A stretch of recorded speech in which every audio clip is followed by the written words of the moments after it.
Good morning সকলকে। আজ আমার প্রথম ডেইলি ব্লগ নিয়ে আসলাম। সকাল থেকে উঠেই প্রথমে চা বিস্কিট নিয়ে জানলার কাছে দাঁড়িয়ে রয়েছি। ডিসেম্বরটা শেষ হতে চললো, নতুন বছর আসতে চলেছে। ভাবলাম কি করে তাড়াতাড়ি সময়গুলো কেটে যায়। সারা বছর কিভাবে আমাদের জীবনে কত কিছুই না ঘটে। সবকিছু শেষে অনেক কিছু চাওয়া, অনেক কিছু পাওয়া, অনেক কিছু না পাওয়া নিয়ে আবার একটা বছর শুরু করতে চলেছি আমরা।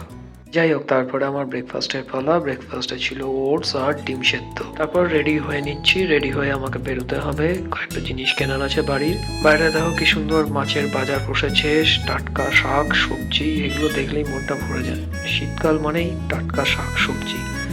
তো চলে আসলাম একটা দোকানে, হরিণঘাটা মিট শপ। এখান থেকে নেবো আমি ডিম আর চিকেন। সেগুলো নিয়ে বাড়িতে রেখে চলে যাচ্ছি এখন জিমেতে। আর এই হলো আমার জিম, দ্য ফিটনেস অ্যাডিকশন।